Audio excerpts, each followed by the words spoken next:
Hello everyone, इस drama की बाकी एपिसोड्स का लिंक आपको पिन कमेंट और आई बटन में मिल जाएगा। तो अगर आप लोगों ने उन्हें नहीं देखा है तो जरूर से देख लीजिए। एपिसोड की शुरुआत वहीं से होती है जहां पर पिछला एपिसोड खत्म हुआ था। चाओची फांग की स्मेल से अपनी होश खोने लगती है। उसे किस करने के लिए उसके क्लोज जाती है, पर फांग सो जाता है और उनकी केस नहीं हो पाती। चाओची भी खुद को होश में लाती है और बोलती है कि मैं फांग की ड्रंक होने का फायदा नहीं उठाऊंगी। और अब क्योंकि वो भी काफी थकी हुई थी, इसलिए वो फांग के ऊपर ही सो जाती है। अगली सुबह जैसे ही फांग उठता है तो चाओची को अपने ऊपर सोता हुआ देखकर सोचने लगता है कि वो यहाँ क्या कर रही है। तभी उसे याद आता है कि कल रात उसने क्या क्या हरकतें की थी और वो शाओची को बेड से नीचे गिरा देता है। शाओची उसे बोलती है कि इस बार मैंने कुछ नहीं किया, बल्कि तुम्हें रात में कैसी कैसी हरकतें कर रहे थे ये सब उसे बताने लगती है। जो सुनकर फांग उसका मुंह बंद कर देता है क्योंकि वो काफी एम्बैरस हो रहा था और क्योंकि इस बार गलती उसकी थी। तो वो शाओची को डांटने के बजाय उसके लिए ब्रेकफास्ट बनाने लगता है, जो देखकर शाओची काफी खुश होती है। ब्रेकफास्ट करते वक्त चाओची फांग से पूछती है कि क्या तुम रोज इतना सारा ब्रेकफास्ट बनाते हो। फांग बोलता है कि जब मैं अकेला होता हूँ तो सिर्फ कॉफी पीता हूँ। चाओची बोलती है मैं तुम्हारी पड़ोसी हूँ तो मैं तुम्हारे साथ ब्रेकफास्ट करने के लिए आ सकती हूँ,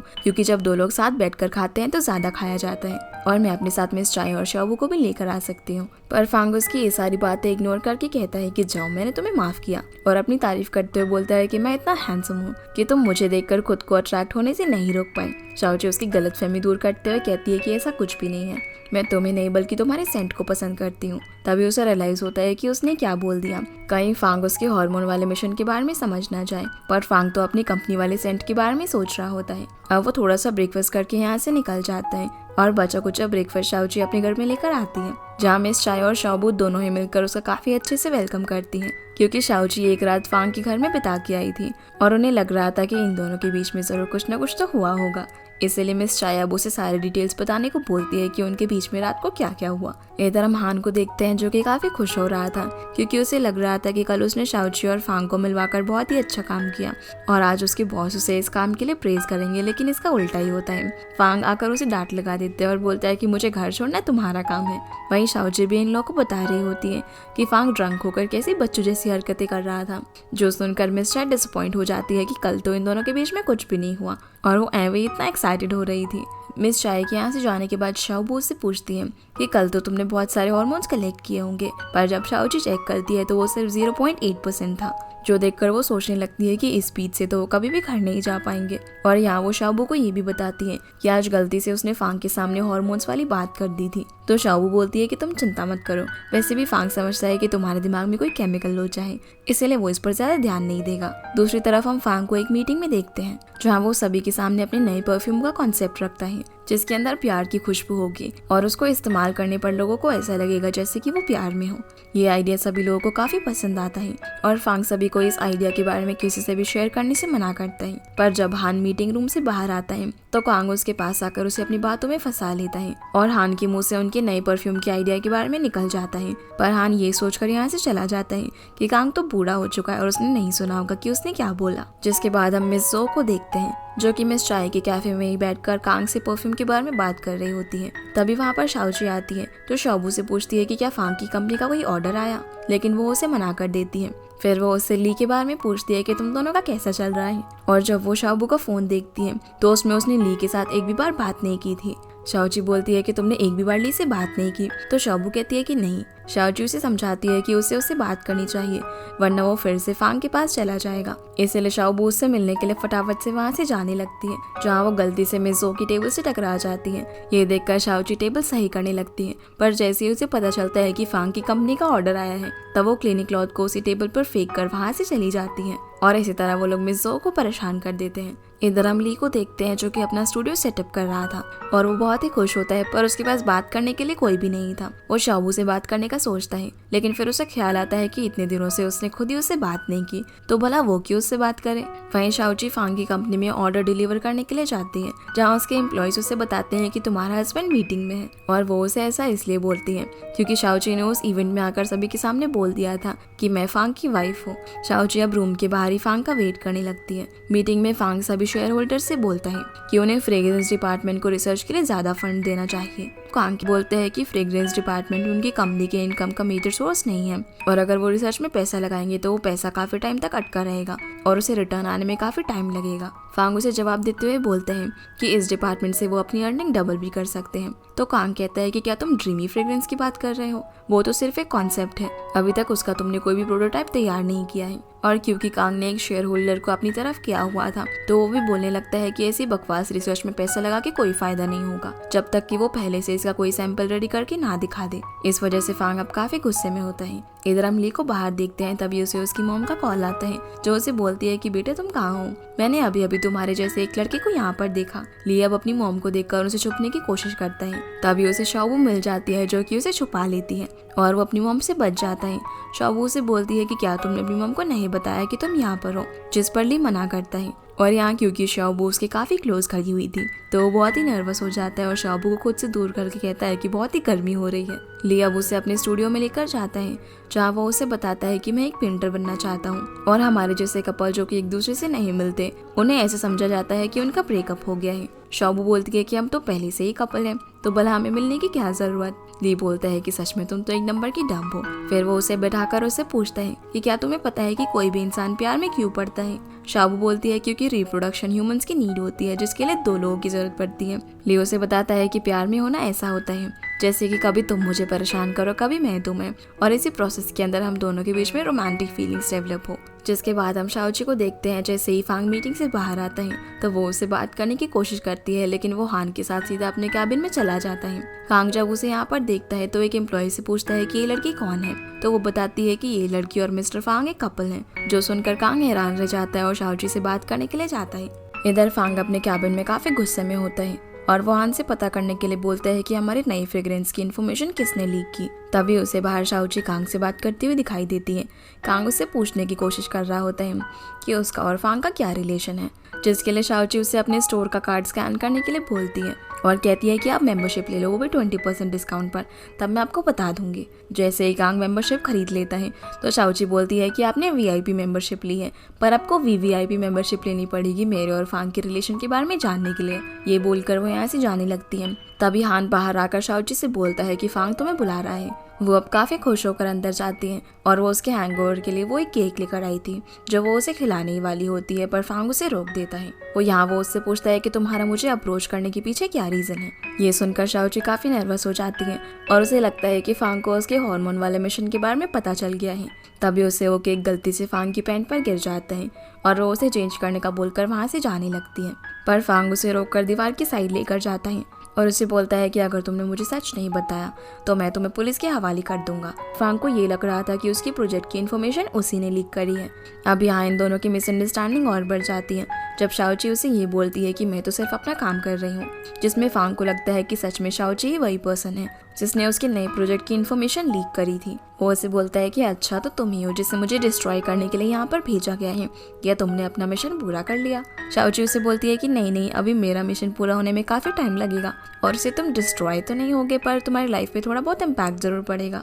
फिर वो उसे चिल्लाते हुए ये बोलता है कि जाओ बोल दो अपने बॉस से जाकर कि मैं किसी से भी नहीं डरता। जो सुनकर शाओची यहाँ से जाने लगती है। तभी वहाँ पर हान आता है तो फांग उसे बताता है कि शाओची वही पर्सन है जिसने इन्फॉर्मेशन लीक करी है, पर ये सब तो हान ने जाने अनजाने में किया था और वो उसे समझाने लगता है कि शाओची वो पर्सन नहीं है। तो फांग कहता है कि उसने खुद ही मेरे सामने ये सब कन्फेस किया है। जो सुनकर हान भी हैरान रह जाता है और सोचता है कि जरूर उसने फांग के डराने की वजह से कन्फेस कर लिया होगा और वो फांग के गुस्से को देखकर यहाँ उसे सच भी नहीं बता पाता। इसके बाद हम शाओची को देखते हैं जो कि घर पर फांग से काफी गुस्सा हो रही है। तभी उसके पास शाओबू आती है जो उसे बताती है कि फांग ने आज कैसे उसे डांट लगाई और उसे ये भी पता चल गया है कि वो उसकी हार्मोन कलेक्ट कर रही है। शाओबू उसे बोलती है कि कहीं फांग तुम्हारे साथ ये सब इसलिए तो नहीं कर रहा कि वो जानना चाहता हो कि तुम एक एलियन हो। शाओची बोलती है हमारे प्लेनेट के रूल के अकॉर्डिंग हमें अपनी आइडेंटिटी प्रोटेक्ट करने के लिए कुछ भी करना होगा। शाओबू कहती है कि हाँ हम किसी का मर्डर भी कर सकते हैं। शाओची बोलती है लेकिन मर्डर कुछ ज्यादा ही हो जाएगा, प्लेनेट में हमारी इमेज भी खराब हो जाएगी और वैसे मुझे नहीं पता कि किसी का मर्डर कैसे कर सकते हैं। शाओबू कहती है कि वैसे अगर हमने फांग को मार दिया तो हम फिर अपना मिशन पूरा कैसे करेंगे। इसके बाद हम फांग को देखते हैं जो जैसे ही अपने घर में आता है तभी कोई उसके घर की डोरबेल बजाता है। वो दरवाजे के पीछे से ही बोलने लगता है कि वैसे मुझे तुम्हारी हरकतें बिल्कुल भी पसंद नहीं आती, पर मुझे लगा था कि तुम एक अच्छे इंसान हो और मुझे नहीं पता था कि तुम ये सब करोगी। मैं तुमसे काफी डिसअपॉइंट हुआ हूँ। दूसरी तरफ से डिलीवरी मैन बोलता है कि अरे भाई, मैंने ऐसा क्या कर दिया जो तुम मुझे ये सारी बातें बोल रहा है। असल में फांग को लग रहा था कि वो शाओची है, पर वो डिलीवरी मैन गलती से शाओची का पिज्जा लेकर उसके एड्रेस पर आ गया था। तभी शाओची भी बाहर आ जाती है, जो कि पिज्जा लेकर फांग के घर जाने की कोशिश करती है, लेकिन फांग उसके मुंह पर दरवाजा बंद कर देता है। शाओची भी अब गुस्से में अपने घर जाती है, जहाँ मिस चाय उससे पूछती है कि तुम्हें क्या हुआ है, तो वो उसे बता देती है कि फांग उससे बहुत ज्यादा नाराज हो गया है। मिस चाय बोलती है कि ये तो तुमने बहुत ही अच्छा काम किया है, इसका मतलब है कि तुम धीरे धीरे सक्सेस की तरफ बढ़ रही हो और कल जाकर तुम्हें ये देखना होगा कि फांग तुमसे कितना नाराज है। अगले दिन हम फांग को देखते हैं, जिसके पास हान आकर उसे समझाने की कोशिश करता है कि शाओची वो पर्सन नहीं हो सकती जिसने इन्फॉर्मेशन लीक की हो, क्योंकि उसे तो हमारे प्रपोजल के बारे में पता ही नहीं है और वो एक बुरी इंसान नहीं है। फांग बोलता है कि मैं कभी भी ऐसे पर्सन को दूसरा चांस नहीं दूंगा जो कि मेरी कंपनी को नुकसान पहुंचाना चाहे वो कोई भी हो। हान बोलता है कि अगर ये गलती किसी पर्सन ने जाने अनजाने में की हो तो फांग बोलता है कि तब भी मैं उसे नहीं छोड़ूंगा। जिसकी ऐसी बातें सुनकर हान उसे सच बताने की हिम्मत नहीं जुटा पाता और यहाँ से चला जाता है। जिसके बाद हम शाओची को देखते हैं, जो कि फांग की कंपनी में ऑर्डर डिलीवर करने के लिए आती है, पर गार्ड्स उसे अंदर नहीं जाने देते क्योंकि अब उसे फांग की कंपनी से ब्लैकलिस्ट कर दिया गया था। इसलिए वो वापस जाने लगती है, जिससे इस तरह देखकर हान को भी काफी बुरा लगता है क्योंकि उसकी गलती की सजा शाओची को मिल रही थी। आगे हम शाओची को मिस चाय के रेस्टोरेंट में देखते हैं, जहाँ वो इंटरनेट पर फांग को मनाने के तरीके ढूंढ रही होती है। तभी मिस चाय उसे अपनी एक नोटबुक देती है और बोलती है कि मैंने काफी रिसर्च की बाद जिसमें सारी चीजें लिखी हुई हैं और तुम्हें उसके लिए बहुत ही अच्छा खाना बनाना होगा। इसलिए अब शाओची घर जाकर फांग के लिए उसी बुक में लिखी हुई रेसिपी बनाने लगती है, जहाँ वो इमेजिन करने लगती है कि जैसे ही फांग उसके हाथ का बना हुआ डिलीशियस खाना खाएगा तो वो उसके प्यार में गिर जाएगा। वो बहुत ही खुश होती है और खाना बनाते बनाते अवन में रखा हुआ चिकन भूल जाती है, जो कि जल जाता है और उसमें से धुआं निकलने लगता है। उसी वक्त फांग भी अपने घर वापस आता है, जिसे शाओची के घर से कुछ आवाजें आती हैं और जैसे ही वो जाकर चेक करता है तो देखता है कि उसके पूरे घर में स्मोक फैला हुआ था। वो अंदर जाकर शाओची को आवाज लगाता है और देखता है कि स्टोव पर आग लगी हुई है, जिसे वो किसी तरह से बुझा देता है और उससे पूछता है कि भला तुम ये सब क्या कर रही थी। तो वो उसे बताती है कि मैं तो तुम्हारे लिए खाना बना रही थी, लेकिन अब सब कुछ खराब हो गया है। तभी वहाँ फायर स्प्रेयर में से पानी निकलने लगता है। इसलिए फांग अब शाओची को अपने घर लेकर जाता है, जहाँ वो उसे टॉवल देता है खुद को क्लीन करने के लिए। या वो उसके क्लोज आकर उसे बोलने लगता है कि तुम्हें इस काम के कितने पैसे मिले हैं और इनकी मिसअंडरस्टैंडिंग अब बढ़ती ही जाती है, जहाँ शाओची उसे ये बोलती है कि तुमने ये सब की शुरुआत की थी मुझे बुली करके। ये बोलकर यहाँ से चली जाती है और उसकी रिंग वहीं पर रह जाती है। तो फांग उसे देने के लिए जाने लगता है, लेकिन वो रिंग फांग की उंगली में अटक गई थी, जिसे पहनते ही फांग को शाओची के साथ बिताए हुए सारी मेमोरीज याद आने लगती है, जिन मेमोरीज को उसने इस रिंग के अंदर सेव किया था। फांग को नीचे गिरा हुआ देखकर शाओची वापस आती है और उससे अपनी रिंग ले लेती है। फिर वो उसे सोफे पर बिठाती है और पूछती है कि तुम्हें क्या हो गया। अब ये दोनों एक दूसरे को देख ही रहे थे कि तभी वहाँ पर शाओबू शाओची को ढूंढते हुए आ जाती है, जिन दोनों को इस तरह देखकर वो यहाँ से चली जाती है और उसके पीछे पीछे शाओची भी यहाँ से चली जाती है। और फांग सोचने लगता है कि अभी अभी उसे क्या हो गया था। जिसके बाद हम हान को देखते हैं, जब वो अपने घर में होता है तभी उसे न्यूज़ से पता चलता है कि आज टाइफून आने वाला है और बहुत तेज बारिश होगी। और क्योंकि फांग बारिश में अपनी मेमोरीज भूल जाता है, इसलिए हान उसे ड्राइव करके दूसरी सिटी में ले जाने लगता है। पर रास्ते में ही बारिश शुरू हो जाती है और फांग अपनी मेमोरीज भूलने लगता है। इसी बीच उसे वो वाली मेमोरी याद आती है जब उसने शाओची से बोला था कि क्या तुम मेरी गर्लफ्रेंड बनोगी, जो देखकर उसे लगता है कि शायद शाओची उसकी एक्स गर्लफ्रेंड है। मैं हम फांग को उसकी कंपनी में देखते हैं, जहाँ वो हान के साथ अपने मेमोरी बैंक में सभी लड़कियों के बारे में चेक कर रहा होता है, पर कहीं पर भी उसे शाओची की इन्फॉर्मेशन नहीं मिलती। इसलिए वो हान से बोलता है कि तुम शाओची के बारे में मुझसे क्या छुपा रहे हो। हान को लगता है कि फांग को पता चल गया कि वो परफ्यूम वाली इन्फॉर्मेशन शाओची ने नहीं बल्कि उसी ने लीक की थी और मैं आपको ये सब बताने की हिम्मत नहीं जुटा पाया, पर ये सब मैंने जाने अनजाने में किया था। जो सब सुनकर फांग बोलता है कि अच्छा वो तुम थे जिसने इन्फॉर्मेशन लीक की। अब मैं तुम्हारे 3 साल का बोनस कट कर लूंगा और अब मुझे ये बताओ कि मेमोरी बैंक में शाओची की इन्फॉर्मेशन क्यों नहीं है। हान बोलता है कि इसके बारे में तो मुझे भी नहीं पता, क्योंकि ये सारी इन्फॉर्मेशन तो मुझे डॉक्टर ज़ांग ने दी थी। और मिस्टर फांग आज तो बारिश हुई थी, फिर भी आपको शाओची के बारे में कैसे याद है। पर फांग उसकी इस बात का कोई जवाब नहीं देता और सीधा ज़ांग के पास मिलने के लिए चला जाता है। ज़ांग उसे बताता है कि लास्ट ईयर तुम एक बिजनेस ट्रिप पर लॉस एंजलिस गए थे, वो भी 3 महीनों के लिए, जिसकी कोई भी इन्फॉर्मेशन मेमोरी बैंक में नहीं है, क्योंकि उस वक्त ना तो तुम अपने असिस्टेंट को लेकर गए थे और ना ही तुमने मुझे कांटेक्ट किया था। तो शायद उसी वक्त तुम शाओची से मिले थे। और जब तुम लॉस एंजलिस से वापस चाइना आ रहे थे तब वहाँ पर काफ़ी ज़ोर से बारिश हुई थी, इसलिए शायद तुम शाओची को भूल गए। तभी फांग को भी याद आता है कि शाओची उसकी पड़ोसन की बेटी है जो कि अब्रॉड में रहती है, जिससे फांग को यकीन हो जाता है कि ये सच में उसकी एक्स गर्लफ्रेंड है। वो डॉक्टर जैंग से यहाँ पर पूछता है कि बारिश होने के बावजूद भी उसे शाओची के बारे में कैसे याद है।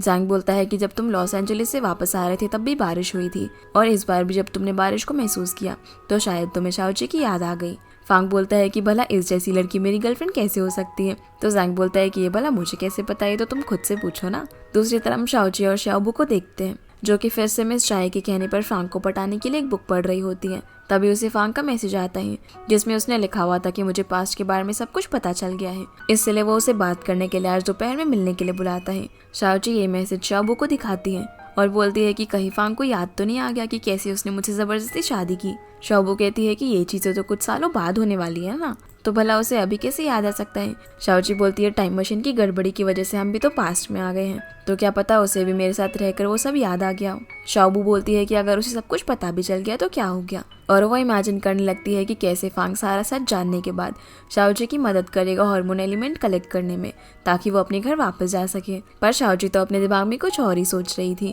कि फांग कहीं उसका बहुत सारा ब्लड न निकाल ले, क्योंकि उसका ब्लड अर्थ पर सैफायर बन जाता है। जो सुनकर शाओबू कहती है कि तुम चिंता मत करो, मैं भी तुम्हारे साथ चलूंगी, अगर वो तुम्हें बुली करेगा तो मैं उसे अपनी पावर से इलेक्ट्रिक शॉक दे दूंगी। शाओची बोलती है कि नहीं, ये सब मैं खुद ही हैंडल कर लूंगी, और अगर मैं वापस ना आ पाई तो तुम अपना सिस्टम ठीक करके होम प्लैनेट वापस चली जाना। जो सुनकर शाओबू उसके गले लगकर रोने लगती है।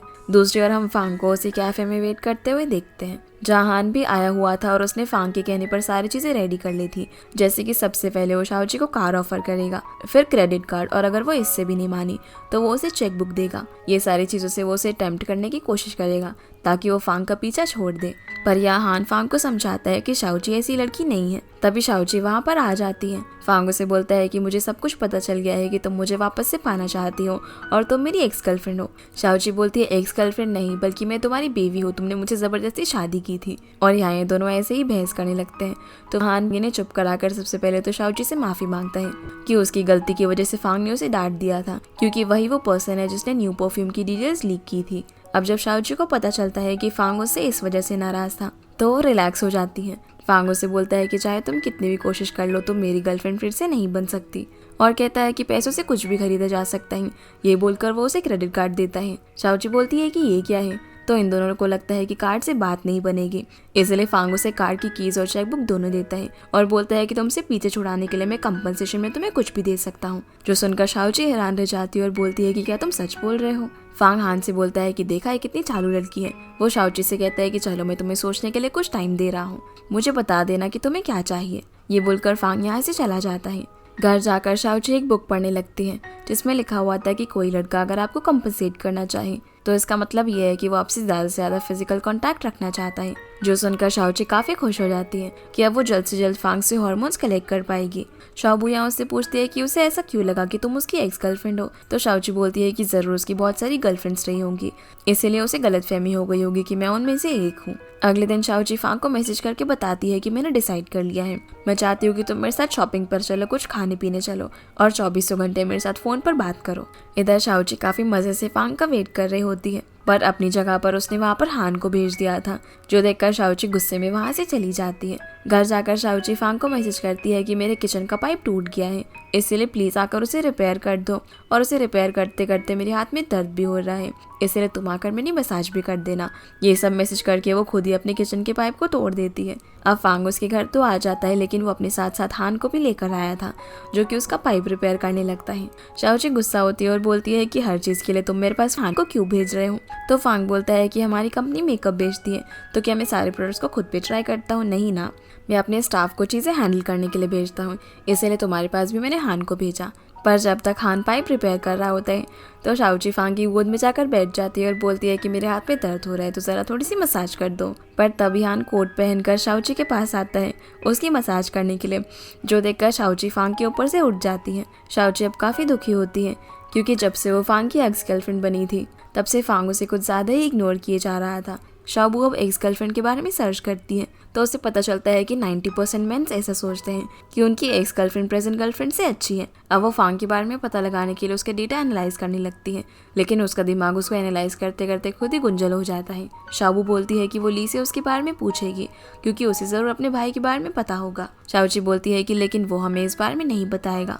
शाओबू बोलती है कि ये सब तुम मुझ पर छोड़ दो, अगले दिन शाओबू ली को मैसेज करती है और बोलती है कि तुमने कहा था ना कि हम दोनों कपल्स हैं, इसलिए हमें एक दूसरे के ड्रीम्स पूरे करने में मदद करनी चाहिए। ये बोलकर वो उसे एक होटल में आने का एड्रेस देती है, जो सुनकर ली तो ये सोचने लग जाता है कि आज वो उसकी इज्जत लूट लेगी, इसलिए वो खुद को बचाने के लिए एक पेपर स्प्रे खरीद लेता है। ली जब उससे मिलने के लिए होटल पहुंचता है तो शाओबू फटाफट से उसे रूम के अंदर बुलाकर सोफे पर पटक देती है और अपनी जैकेट उतारने लगती है, जो देखकर ली बोलता है कि नहीं नहीं, मैं ऐसा नहीं कर सकता। शाओबू बोलती है कि अरे क्या तुम्हें पेंटर नहीं बनना? तो ली हाँ बोलता है। शाओबू कहती है बस तो फिर आज से मैं तुम्हारी टीचर हूँ और मैं तुम्हें पेंटिंग करना सिखाऊंगी, जो सुनकर ली बोलता है कि अरे तो तुम्हारा मतलब ये था। शाओबू बोलती है कि तो फिर तुम क्या सोच रहे थे? ली बोलता है नहीं नहीं, कुछ भी नहीं। तभी शाओबू को उसके पास पेपर स्प्रे की बोतल मिलती है और उससे पूछने लगती है कि ये क्या है। ली हड़बड़ाते हुए बोलता है कि अरे ये तो मेरा माउथ फ्रेशनर है। ये बोलकर वो उसे अपने मुंह में स्प्रे कर लेता है, जिससे उसके पूरे मुंह में मिर्ची लग जाती है और उसकी आंखों से आंसू निकलने लगते हैं। शाओबू उससे पूछती है कि आखिर तुम्हें क्या हो गया? तो ली बोलता है कि नहीं नहीं, कुछ भी नहीं हुआ। शाओबू यहाँ से बोलती है कि आज के लिए मैं तुम्हारी मॉडल बनूंगी। फिर वो अपने सर पर एक सेब रखकर बैठ जाती है। अब जब ली उसे ड्रॉ करने लगता है तो वो उससे पूछती है कि क्या तुम्हारा कोई भाई बहन है? जिस पर ली उसे फांग के बारे में बताने लगता है। आगे वो उससे पूछते हैं कि तुम तो अपने भाई को अच्छे से जानते होगे, तो मुझे बताओ कि तुम्हारे भाई के उनकी एक्स गर्लफ्रेंड के साथ कैसे रिलेशन है।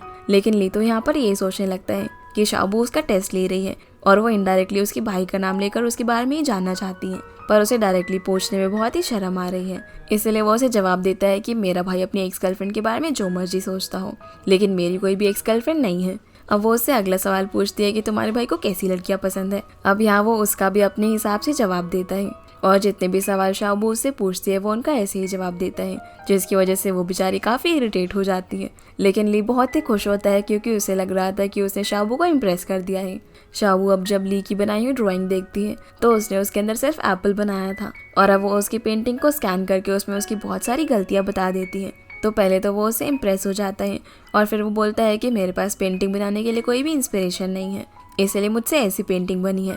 जिसकी ये बात सुनकर शाओबू उसे इनक्रेडिबल ग्लासेस पहनाती है, जिनको पहनकर ली जैसे ही अपनी आंखें खोलता है तो वो खुद को स्पेस में पाता है, जो देखकर वो काफ़ी खुश हो जाता है क्योंकि ये बिल्कुल असली लग रहा था। अब जैसे ही वो यहाँ से कुछ मीटियोर्स को गुजरते हुए देखता है तो वो शाओबू को बचाने के लिए उसे हक कर लेता है और उसे देखता ही रहता है। शाओबू उसे होश में लाती है और बोलती है कि तुम्हें क्या हो गया है? ये सब कुछ रियल नहीं है, इसलिए डरो मत, और तुम्हें इंस्पिरेशन चाहिए थी ना, इसीलिए मैं तुम्हें यहाँ लेकर आई हूँ। यहाँ इन दोनों के बीच में काफ़ी बातें होती हैं, जहाँ वो उसे बताता है कि घर पर सभी लोग मेरी इतनी केयर करते हैं, पर अब मैं घर नहीं जा पा रहा तो मुझे बिल्कुल भी अच्छा नहीं लग रहा। शाओबू बोलती है कि तुम्हें तो घर जाने के लिए सिर्फ थोड़ी सी हिम्मत चाहिए और तुम अपनी मर्जी से घर नहीं जा रहे हो, लेकिन मुझे घर जाने के लिए अपने कंप्यूटर को फिक्स करना होगा। जो सुनकर ली उसे बोलता है कि मुझे एक जगह पता है जिससे शायद तुम्हें कोई मदद मिल सके। इधर हम शाओची को देखते हैं जो कि सोच रही होती है कि फांग की कंपनी से एक भी ऑर्डर नहीं आ रहा। तभी वहाँ पर हान उसके लिए बहुत सारे गिफ्ट्स लेकर आता है और बोलता है कि मिस्टर फांग ने कहा है कि अगर वो उन पर गिव अप कर देगी तो सब कुछ नॉर्मल हो जाएगा। ये बोलकर वो यहाँ से चला जाता है। इसके बाद हान फांग के पास जाकर उसे बोलता है कि क्या आप अपनी अमनीज़े की वजह से किसी को डेट नहीं करते, और अब आपको इतने वक्त बाद कोई ऐसी लड़की मिली है जिसे आप बारिश होने के बाद भी नहीं भूलते, तो आई थिंक आपको शाओची को एक चांस देना चाहिए। मुझे तो लगता है कि वो बहुत ही काइंड और अच्छे इंसान है, यहाँ तक कि उन्होंने आपसे इतनी बार रिजेक्ट होने के बाद भी गिव अप नहीं किया। जिसकी ये सारी बातें सुनकर फांग उसे घूरने लगता है तो हान चुपचाप यहाँ से चला जाता है। दूसरी ओर शाओची को किसी अननोन मैच मेकर का मैसेज आता है जिसमें उसने लिखा होता है कि ऐसे इंसान जो बाहर से देखने में काफ़ी रूड लगते हो वो अंदर से काफ़ी सॉफ्ट होते हैं, और अगर तुम डायरेक्टली उनके क्लोज नहीं जा पा रहे हो तो तुम्हें बीमार होने का प्रिटेंड करना चाहिए जिससे तुम उनकी रियल साइड को देख सको।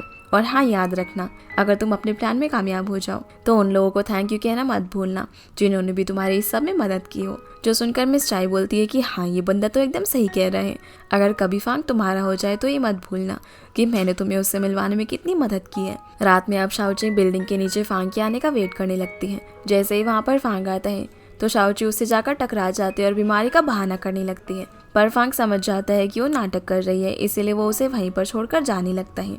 शाओची भी उसके पीछे पीछे आती है, पर तभी उसके पैर में मोच आ जाती है जिस वजह से वो वहीं पर गिर जाती है। ये देखकर पहले तो फांग को लगता है कि वो नाटक कर रही है, लेकिन जब उसे रियलाइज़ होता है कि सच में उसे चोट लगी है तो वो उसे अपनी गोद में उठाकर उसके अपार्टमेंट की तरफ ले जाने लगता है, जो देखकर शाओची काफ़ी खुश हो जाती है कि उस अननोन मैच मेकर का आइडिया तो काम कर गया। फांग अब उसे उसके दरवाजे पर छोड़कर अपने घर में चला जाता है। इसलिए शाओची भी अपने घर में जाने की कोशिश करती है, पर जैसे ही वो डोर लॉक में पासवर्ड डालती है तो वो इनकरेक्ट बताता है। अब वो दरवाज़ा नॉक करके शाओबू और मिस चाय को बुलाने लगती है, लेकिन कोई भी दरवाज़ा नहीं खोलता। इसीलिए वो काफ़ी परेशान हो जाती है, जिससे इस तरह देखकर फांग वापस आता है और उसे गोद में उठाकर अपने घर ले जाता है। जिनके यहाँ से जाते ही मिस चाय और शाओबू रूम से निकल कर आते हैं। शाओबू उनसे पूछती है कि भला आपने दरवाज़ा क्यों नहीं खोला, पर तभी इन्हें फांग और शाओजी की आवाज़ें आने लगती हैं। जहाँ फांग तो उसके पैर में दवाई लगा रहा था और इनकी आवाज़ें सुनकर मिस चाय को गलतफहमी हो जाती है कि वो दोनों तो कुछ और ही कर रहे हैं। वो काफ़ी खुश हो जाती है, पर शाओबू रोने लगती है क्योंकि उसे लग रहा था कि आज तो फांग शाओची को नहीं छोड़ेगा। वहीं पट्टी बांधने के बाद फांग शाओची को बोलता है कि तुम्हारे घर में कोई नहीं है, इसीलिए आज रात के लिए तुम यहाँ पर रुक सकती हो। ये बोलकर वो अपने रूम में जाने लगता है तो शाओची उसे रोककर कहती है कि मैं बीमार हूँ और क्या तुम मुझे इस तरह अकेला छोड़कर जा रहे हो, मुझे बहुत ठंड लग रही है, इसलिए आज रात तुम मेरे साथ ही रुक जाओ। जो सुनकर फांग बोलता है ठीक है और उसके करीब आने लगता है तो शाओची सोचती है कि वो उसे किस करने वाला है, लेकिन वो तो उसके पीछे से रिमोट ले रहा था और रूम के टेम्परेचर को इंक्रीज करके बोलता है कि अब तुम्हें ठंड नहीं लगेगी। शाओची बोलती है कि अरे नहीं नहीं, मैं चाहती हूँ कि तुम मुझे हक करके सो। तो फांग बहुत सारे ब्लैंकेट लाकर शाओची के ऊपर डाल देता है, जिस वजह से शाओची को काफ़ी गर्मी लगने लगती है। और जब वो अपना हैट उतारने लगती है तो फांग बोलता है कि अभी तो तुम्हें ठंड लग रही थी। शाओची बोलती है कि हाँ मुझे ठंड लग रही है, और क्या तुम्हें नहीं पता कि मुझे रात में ब्लैंकेट उतारने की आदत है। तो फांग बोलता है कि रुको ज़रा, मैं अभी आया। अब वो अपने रूम से 2 बेल्ट लेकर आता है और बहुत ही हॉट वे में शाओची के एकदम क्लोज आ जाता है। शाओची डरने लगती है कि अब पता नहीं फांग तो उसके साथ क्या ही करेगा, पर वो तो बेल्ट की मदद से उसे ब्लैंकेट से बांध देता है ताकि वो कंबल को निकाल ना पाए। थोड़ी देर बाद खुद को छुड़ाकर शाओची रूम से बाहर आती है और बोलती है कि लगता है कि तुमने मेरी सुपर पावर्स को कुछ ज्यादा ही हल्के में ले लिया है। शाओची अब जैसे ही उसके रूम में जाने के लिए डोर लॉक को हाथ लगाती है तभी उसे एक जोरदार शॉक लगता है। शाओची को समझ नहीं आ रहा होता है कि ये क्या हो रहा है, और जब वो फिर से हाथ लगाती है तो उसे एक और बार शॉक लगता है, इसलिए वो चुपचाप अपने रूम में भाग जाती है। अंदर से फांग ये सब देखकर काफी मजे ले रहा था और वो हान को वॉइस नोट भेजता है कि तुमने ये जो नया डोर लॉक लगाया है बहुत ही बढ़िया है। हान भी उसे वॉइस नोट भेजता है और बोलता है कि ये लोग स्पेशली चोरों से बचने के लिए बनाया गया है। और मिस्टर फांग, आप इतनी देर तक क्यों जागे हुए हैं? क्या आपको नींद नहीं आ रही? रुको, मैं आपको अभी लोरी सुनाता हूँ। और वो अपनी बेसुरी आवाज में एक लोरी गाकर रिकॉर्ड करके उसे भेज देता है, जिससे जैसे ही फांग सुनता है तो वो अपना फोन दूर फेंक देता है। अगली सुबह जब शाओची की आंख खुलती है तो वो उठते ही सीधा फांग के रूम में उसे देखने के लिए जाती है, पर वो वहाँ पर नहीं था। बाहर आने पर उसे टेबल पर ब्रेकफास्ट रखा हुआ मिलता है, जिसमें फांग का एक नोट था कि मैं काम पर जा रहा हूँ और तुम भी जल्दी अपने घर चली जाना। शाओची अब जैसे ही अपने घर जाती है तो शाओबू उससे पूछती है कि कल रात क्या हुआ। शाओची उसे बता देती है कि उसने ये तो बिलीव कर लिया कि मैं सच में बीमार हूँ, पर हम दोनों के बीच कुछ भी नहीं हुआ और वो इतना बिजी रहता है कि मैं उसे देख भी नहीं पाती। हार्मोन कलेक्ट करना तो दूर की बात है। शाओबू उसे बोलती है तो क्यों ना तुम भी उसके साथ काम पर चली जाओ, तुम उसे वहाँ जाकर इतना डिस्ट्रैक्ट कर देना कि उसकी कंपनी ही डूब जाए और फिर वो हमेशा हमेशा के लिए घर पर रहे। जो सुनकर शाओची को कुछ आइडिया आता है और वो तैयार होकर सीधा फांग से मिलने के लिए पहुंच जाती है। फांग उसे देखकर पूछता है कि तुम अंदर कैसे है, तो शाओची बोलती है पैरों से। फांग अब बाहर की तरफ देखता है तो हान वहाँ पर नहीं था, क्योंकि वो साइड में छुपा हुआ था और उसने शाओची को अंदर जाने दिया था। फांग अब शाओची को सीधा दीवार के पास लेकर जाता है और उससे पूछता है कि आखिर तुम मुझसे क्या चाहती हो। तो शाओची बोलती है जैसे कि तुम देख चुके हो कि तुम्हारे पास रहकर मैं जल्दी ठीक हो रही हूँ, इसलिए क्यों ना तुम मुझे अपनी कंपनी में काम करने दो। फांग उसे इसके लिए मना कर देता है। शाओची बोलती है कि तुम्हें तो कहा था कि तुम कम्पनसेट करने के लिए कुछ भी करोगे, तो अब भला तुम क्यों मना कर रहे हो। अब वो उसके पास इस तरह आती है जैसे कि उसके पैर में अभी भी दर्द हो और बोलती है कि क्या तुम इस सिचुएशन में मेरी मदद नहीं करोगे। फांग बोलता है कि अगर तुम यहाँ काम करना चाहती हो तो तुम्हें यहाँ की सारे रूल्स मानने पड़ेंगे, अगर तुमने कुछ भी ऐसा वैसा काम किया तो मैं उसी वक्त तुम्हें जॉब से निकाल दूंगा। शाओची बोलती है कि पर अगर तुमने कोई ऐसा रूल बनाया हो जो मैं सहन ना कर पाऊँ तो। जो सुनकर फांग उसे यहाँ से जाने को बोलता है तो शाओची बोलती है कि नहीं नहीं, मैं सब करूंगी। फांग उसे अब रूल्स बताने लगता है और कहता है कि ऑफिस में मैं तुम्हारा बॉस हूँ और तुम मेरे एम्प्लॉय, तुम्हें मैं जो भी कहूँगा वो सारे काम तुम्हें करने पड़ेंगे। दूसरा रूल ये है कि कंपनी में किसी को भी पता नहीं लगना चाहिए कि तुम मेरी एक्स गर्लफ्रेंड हो। और तीसरा रूल ये है कि अगर काम में तुमने कोई भी मेजर मिस्टेक की तो मैं तुम्हें उसी वक्त काम से निकाल दूंगा। ये सब बोलकर वो उसे कल सुबह 10 बजे से काम पर आने के लिए बोलता है। शाओची उसकी सारी बातें मानकर जोश में यहाँ से जाने लगती है, पर जब उसे रियलाइज होता है कि फांग उसे देख रहे हैं तो वो फिर से पैर में दर्द होने का नाटक करती है। उसे इस तरह देखकर फांग बोलता है कि चोट उल्टे पैर में लगी थी ना कि सीधे पैर में। तो शाओची अब उल्टे पैर से वैसे चलने लगती है, जिसकी ऐसी हरकतें देखकर फांग भी स्माइल करता है। अगले दिन हम देखते हैं कि शाओची ऑफिस जाने के लिए एकदम मेकअप शेकअप लगाकर बहुत ही अच्छे से तैयार हो जाती है, जिसे इस तरह देखकर शाओबू और मिस चाय दोनों उसकी तारीफ करते हैं क्योंकि वो काफी अच्छी लग रही थी। बिल्डिंग के नीचे हम फांग को देखते हैं जो कि ऑफिस जाने के लिए अपनी कार में बैठता है। तभी वहाँ पर शाओची भी आ जाती है जो कि उसके साथ कार में जाकर बैठ जाती है, जिसे देखकर फांग पूछता है कि क्या तुम मेरे बताए हुए रूल्स को भूल गई। शाओची सारे रूल्स रिमाइंड करती है और बोलती है कि मैंने तो किसी भी रूल को नहीं तोड़ा। फांग बोलता है ठीक है, मैं तुम्हें एक और रूल बताता हूँ कि ऑफिस में तुम मुझसे 10 मीटर की दूरी बनाकर रखोगी। ये बोलकर वो उसे अपनी कार से बाहर निकाल देता है, जो देखकर शाओची बोलती है कि मैं तो इतनी फैंसी स्पेसशिप में बैठी हूँ, तुम्हारी कार क्या चीज है, मैं खुद ही ऑफिस चली जाऊंगी। और फिर वो खुद को बोलती है कि आज मेरा ऑफिस में पहला दिन है, इसलिए मुझे गुस्सा बिल्कुल भी नहीं करना है। ऑफिस पहुंचकर शाओची वहाँ का एनवायरनमेंट देखकर काफी खुश होती है और इमेजिन करने लगती है कि कैसे वो ऑफिस में फांग के इतना क्लोज रहा करेगी और जल्दी से जल्दी सारे हार्मोन को कलेक्ट कर लेगी। पर तभी वो अपनी ख्यालों की दुनिया से बाहर निकलती है और हान उसे उसकी डेस्क की तरफ ले जाता है, जो कि फांग के कैबिन से थोड़ी दूर थी। इसलिए वो उससे रिक्वेस्ट करती है कि वो उसकी सीट फांग के कैबिन के पास कर दे। हान उसके लिए फांग से बात करने जाता है और उसे बताता है कि शाओची को अपनी सीट पसंद नहीं आई है। फांग बोलता है कि अगर ऐसा है तो उसे बोल दो वो यहाँ से चली जाए। हान बाहर आकर शाओची से बोलता है कि मिस्टर फांग ने कहा है कि ये सीट सबसे अच्छी है, यहाँ पर बहुत ही अच्छी रोशनी आती है और टॉयलेट भी यहाँ से पास में है। शाओची बोलती है कि नहीं, मुझे तो फांग के पास वाली सीट चाहिए। हान फांग के पास आकर उसे बोलता है कि शाओची को लगता है कि अगर वो तुम्हारी पास वाली सीट में बैठेगी तो वो काफी अच्छे से काम पर ध्यान दे पाएगी। फांग बोलता है कि उसे जाकर ये कहो कि अपने काम पर ध्यान दे और अगर उसने 3 गलती की तो मैं उसे काम से निकाल दूंगा। बेचारा हान भी अब इन दोनों के बीच में इस तरह काफी परेशान हो जाता है। अब वो शाओची के पास जाकर उसे कुछ और अच्छी बात ही बोलता है तो शाओची बोलती है कि फांग ऐसी बातें तो बिल्कुल नहीं कर सकता। हान उसे बोलता है देखो जो कुछ भी है, लेकिन प्लीज कोई भी गलती मत करना और जॉब से फायर मत होना। ये बोलकर वो उसे आज की मीटिंग के डॉक्यूमेंट्स की 10 कॉपी बनाने को बोलता है, लेकिन शाओची को पता ही नहीं था कि फोटोकॉपी कैसे करते हैं। इसलिए वो मशीन के पास जाकर उसमें झांकने लगती है, जहाँ गलती से उससे बटन दब जाता है और उसे चेहरे का ही प्रिंट बाहर आ जाता है। उसे ऐसी हरकतें करते हुए फांग भी देख लेता है और उसे पेपर वेस्ट करने के लिए पहली वार्निंग देकर यहाँ से चला जाता है। आगे हम फांग को मीटिंग में देखते हैं, जहाँ शाओची मीटिंग के डॉक्यूमेंट्स लेकर आती है जो कि उसने गलत प्रिंट कर दिए थे। पर सभी लोग इस चीज को इग्नोर करके मीटिंग कंटिन्यू रखते हैं और बोलने लगते हैं कि कैसे कुछ दिन से काफी सारे लोग और ब्यूटी ब्लॉगर्स अचानक से उनकी कंपनी के बारे में बुरे बुरे रिव्यूज दे रहे हैं, जिससे उनकी कंपनी की रेपुटेशन और सेल्स पर काफी फर्क पड़ा है। जो सारी बातें सुनकर फांग बोलता है कि इस सब के पीछे जरूर किसी न किसी का हाथ है। फिर वो सभी लोगों को इस प्रॉब्लम का सोल्यूशन बताता है कि पहले तो उन्हें लॉयर के थ्रू उन सभी लोगों को वार्न करना है जो कि उनके प्रोडक्ट के बारे में गलत रिव्यू दे रहे हैं। दूसरा, उन सभी बुरे रिव्यूज को एनालाइज करना है कि कहीं सच में उनके प्रोडक्ट में कोई गड़बड़ी तो नहीं। जिससे इस तरह देखकर शाओची सोचने लगती है कि ये तो काम करते हुए भी कितना चार्मिंग लगता है। मीटिंग खत्म होने के बाद फांग जब अपने कैबिन में आता है तो शाओची भी उसके पीछे पीछे आ जाती है, जहाँ वो उसे 10 मीटर दूर खड़ी होकर उसके सामने जंप करने लग जाती है और बोलती है कि काम करते हुए भी वो कितना हैंडसम लगता है, वो तो सुपर हैंडसम है।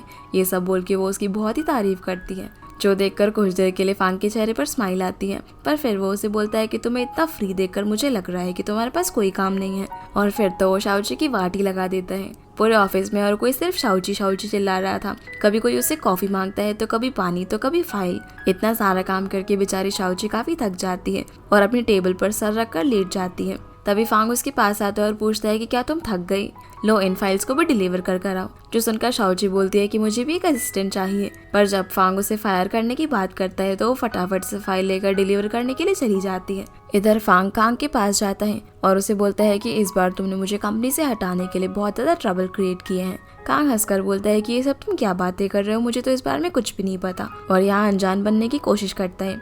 फांग उसे बोलता है कि एक बार सारा मैटर सॉल्व हो जाने दो, फिर मैं किसी भी उस पर्सन को नहीं छोड़ूंगा जो कि मेरी कंपनी को नुकसान पहुंचाना चाहते हैं। ये बोलकर यहाँ से चला जाता है। कांग सीधा अब अपनी बहन के पास कॉल करता है और उसे बोलता है कि फांग को तो हमारे बारे में सब कुछ पता चल गया। जिस पर वो बोलती है तो क्या हुआ, फांग के पास वैसे भी हमारे खिलाफ कोई एविडेंस नहीं है और वो हमारा कुछ भी नहीं बिगाड़ पाएगा। ये बोलकर कॉल रख देती है। इधर हम ली को देखते हैं जो कि साइंस म्यूजियम में होता है। तभी उसे उसकी मॉम का वीडियो कॉल आ जाता है, इसलिए वो एक बुक शेल्फ के पास जाकर खड़ा हो जाता है और बोलता है कि मॉम मैं लाइब्रेरी के अंदर हूँ। तभी उसके पास शाबू आती है जो कि उसे जूस देती है और उसकी मॉम उसे देखकर बोलती है कि जब भी मैं तुम्हें कॉल करती हूँ तो तुम्हारे पास हमेशा कोई ना कोई चाइनीज पर्सन क्यों होता है। ली बोलता है कि मॉम ये चाइनीज नहीं बल्कि कोरियन है। तो शाबू उसकी मॉम के सामने कोरियन और इंग्लिश में बात करने लगती है, जिससे उसकी मॉम को यकीन हो जाता है कि ली सच बोल रहा है। कॉल कट करने के बाद ली शाओबू से बोलता है कि तुम्हें तो सच में काफी सारी लैंग्वेज आती है। तो शाओबू बोलती है ये तो कुछ भी नहीं है, तुम मेरी मदद कर रहे हो, इसलिए मैंने भी तुम्हारी थोड़ी सी मदद कर दी। ली अब उसे ऊपर वाले फ्लोर पर लेकर जाता है और एक कंप्यूटर के पास ले जाकर बताता है कि ये यहाँ का सबसे एडवांस्ड कंप्यूटर है, जो देखकर शाओबू को दिमाग में आता है कि वो इससे जरूर अपने सिस्टम को ठीक कर पाएगी। इसीलिए वो ली को जूस लेने के बहाने भेज देती है और फिर वो वहाँ रखे कंप्यूटर की मदद से अपने सिस्टम अपडेट करने लगती है। जैसे ही वो अपना काम खत्म करने ही वाली होती है तभी वहाँ पर ली आ जाता है, जो उसे ऐसा करते हुए देख लेता है, जो देखकर शाओबू तो डर जाती है और उसे लगता है कि अब तो ली को उसकी सच्चाई पता चल गई है कि वो एक एलियन है। लेकिन ली बोलता है कि तुम तो काफ़ी टैलेंटेड हो, तुम पेंटिंग कर सकती हो, तुम्हें बहुत सारी लैंग्वेजेस आती है और तुम कंप्यूटर को भी फिक्स कर सकती हो, तुम तो सच में अमेजिंग हो। जो सुनकर शाओबू रिलीफ फील करती है और बोलती है कि हाँ मुझ में बहुत ज़्यादा टैलेंट है। फिर वो उसकी मदद करने के लिए उसे थैंक्स बोलती है। तो ली बोलता है कि कोई बात नहीं, वैसे भी मैं तुम्हारा बॉयफ्रेंड हूँ तो इतना तो मैं तुम्हारे लिए कर ही सकता हूँ। जिसके बाद हम शाओची को देखते हैं, जो बेचारी और भी फाइल्स डिलीवर करने के लिए जा रही होती है, पर तभी उसे पता चलता है कि लिफ्ट आउट ऑफ ऑर्डर है। जो सुनकर वो अपनी पावर्स को इस्तेमाल करने का डिसाइड करती है, लेकिन हर जगह पर कैमरास लगे हुए थे, इसीलिए उसे सीढ़ियों से ही जाना पड़ता है। घर जाकर शाओची काफ़ी थक जाती है तो शाओबू उसे मसाज देने लगती है, जहाँ वो शाओची का एक टूटा हुआ बाल देखती है और बोलती है कि तुम तो टकली होने वाली हो। शाओची अपने बाल को देखकर बोलती है कि ज़िंदगी में पहली बार मेरा एक बाल टूटा है और रोते हुए बोलती है कि बस अब मैं और नहीं कर सकती, मैं गिव अप कर रही हूँ। पर तभी वो उठकर बोलती है कि नहीं, मैं गिव अप नहीं कर सकती। अब वो इंटरनेट पर ऑफिस में काम करने के बारे में सर्च करती है तो उसे 100 स्किल्स के बारे में पता चलता है, जिन्हें वो नोट करने लगती है। अगले दिन शाओची मस्त रेडी होकर पूरे कॉन्फिडेंस के साथ ऑफिस में पहुंचती है, जहां वो स्मार्ट वर्क करती है और ऑफिस की फोटोकॉपी मशीन को शाओबू के दिमाग से कनेक्ट कर देती है, जिससे शाओबू उसके कहने पर कैफे में बैठे बैठे ही उसके प्रिंट्स निकाल देती है। इन प्रिंटआउट्स को शाओची अब कैमरा से बचकर अपने मैजिक के इस्तेमाल से अच्छे से अरेंज कर देती है। फांग जब अपने कैबिन में पहुंचता है तो सारे डॉक्यूमेंट्स उसे अपने टेबल पर मिलते हैं, जिनके बारे में डिटेल शाओची ने एक नोट पर लिखी हुई थी, जिसे इस तरह काम करते हुए देखकर फांग भी हैरान रह जाता है। फिर हम हान को देखते हैं, जो कि अपने मोबाइल में एक लाइव स्ट्रीम देख रहा था। तभी शाओची भी वहां आकर देखने लगती है, क्योंकि उसने अपना सारा काम खत्म कर लिया था। हान यहाँ उसे ये बात फांग को बताने से मना करता है कि वो काम के टाइम पर लाइव स्ट्रीम ही देख रहा था। शाओची भी उसे लाइव स्ट्रीम दिखाने के लिए बोलती है, क्योंकि उसे वो देखने में काफ़ी अच्छा लग रहा था, और उससे पूछती है कि ये क्या है। तो हान उसे बताने लगता है कि ये लाइव स्ट्रीम है। जिन दोनों को इस तरह बात करते हुए फांग अंदर से देख रहा था, जिसे शायद इन दोनों को देखकर थोड़ी सी जेलसी होती है, और वो बाहर आकर इन्हें 3 बजे होने वाली मीटिंग के लिए काम करने को बोलता है, जिससे दोनों अपने अपने काम पर लग जाते हैं। मीटिंग में फांग सभी लोगों को बताता है कि जो भी लोग उनकी कंपनी के बारे में बुरे बुरे रिव्यूज लिख रहे थे, लीगल नोटिस मिलने के बाद उन सभी लोगों ने ये सब करना बंद कर दिया है। पर अब हमें अपने कस्टमर्स का ट्रस्ट वापस से जीतना होगा। सभी लोग अब यहाँ पर फांग को एडवाइस देने लग जाते हैं। कोई बोलता है कि उन्हें नया प्रोडक्ट लॉन्च करना चाहिए, तो कोई बोलता है कि उन्हें अपने प्रोडक्ट्स पर डिस्काउंट लगा देना चाहिए। पर फांग को कोई भी आइडिया पसंद नहीं आता, क्योंकि ये सभी सिर्फ सेल्स बढ़ाने की आइडिया थे, ना कि कंपनी की गुडविल को अच्छा करने के। तभी शाओची बोल पड़ती है कि हमें लाइव स्ट्रीम करके अपने प्रोडक्ट के बारे में बताना चाहिए। फांग बोलता है कि लोग सोचेंगे कि ये एक पेड रिव्यू है और हमारी लाइव स्ट्रीम नहीं देखेंगे। शाओची बोलती है कि अगर हम सिंसेरिटी से अपने प्रोडक्ट के बारे में बताएंगे तो मुझे लगता है कि लोग ज़रूर देखेंगे, जिसके इस आइडिया से सभी लोग सहमत होते हैं, क्योंकि ये कॉस्ट इफेक्टिव भी था। और आखिर में फांग को भी शाओची का ये आइडिया मानना ही पड़ता है, जो सुनकर शाओची काफ़ी खुश हो जाती है। शाओची अब लाइव स्ट्रीमिंग के लिए चली जाती है, जहाँ एक प्रोफेशनल उसका मेकअप कर रही थी। शाओची यहाँ प्रोडक्ट के बारे में बताने लगती है कि वो कितना अच्छा है, पर लाइव स्ट्रीम में उसे काफ़ी हेट कमेंट्स मिल रहे होते हैं और सभी लोग सोचते हैं कि वो एक पेड रिव्यूअर है। इसीलिए सभी लोगों को गलत प्रूफ करने के लिए शाओची जिम में जाकर वर्कआउट करती है। दूसरी ओर फांग जब शाओची को उसकी डेस्क पर नहीं देखता तो वह हान से पूछता है कि वो कहाँ गई है। हान उसे बता देता है कि शाओची जिम में जाकर हमारे प्रोडक्ट्स का लाइव डेमो दे रही है, और वैसे मिस्टर फांग जिम ज़्यादा दूर नहीं है, हमारी बिल्डिंग के नीचे ही है। अगर आपके पास टाइम हो तो आप भी वहाँ पर जा सकते हैं। जिसकी ये बात सुनकर फांग उसे घूरता है तो हान वहाँ से चला जाता है। लेकिन हान के जाते ही हम देखते हैं फांग भी शाओची की लाइव स्ट्रीमिंग देख रहा था। इधर जिम के अंदर शाओची बहुत ज़्यादा वर्कआउट करती है और सभी लोगों को दिखाती है कि इतना पसीना आने के बाद भी उसका मेकअप अभी तक टिका हुआ है। पर लोग उसकी बातों पर अब भी यकीन नहीं करते और उसे अपने मुंह पर पानी डालने को बोलते हैं, जो देखकर फांग सभी हेटर्स को स्ट्रीम से भगाने के लिए अच्छे अच्छे कमेंट्स लिखने लगता है। दूसरी ओर मिस चाय और शाओबू भी यही काम कर रहे थे। वहीं शाओची सभी को प्रूव करने के लिए कि ये मेकअप वाटरप्रूफ है, पूल में जाने का डिसाइड करती है। पर पूल में जाने से पहले उसे चक्कर आने लग जाते हैं और उसे लगता है कि उसने शायद कुछ ज्यादा ही वर्कआउट कर लिया, इसीलिए उसके साथ ऐसा हो रहा है।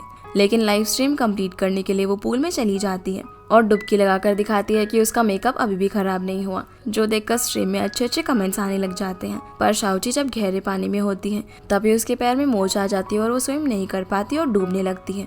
ठीक उसी वक्त वहाँ पर फांग भी आ जाता है, जो कि शाओची को डूबता हुआ देखकर बिना कुछ सोचे समझे पानी में छलांग लगा देता है। और इसी के साथ ये एपिसोड यहीं पर खत्म हो जाता है। तो गाइस, ये थी आज के वीडियो एंड आई होप आप लोग को ये वीडियो पसंद आई होगी। तो इस वीडियो को लाइक कर चैनल को सब्सक्राइब जरूर कीजिएगा। आपसे फिर मिलते हैं अगले एपिसोड में, तब तक के लिए गुड बाय।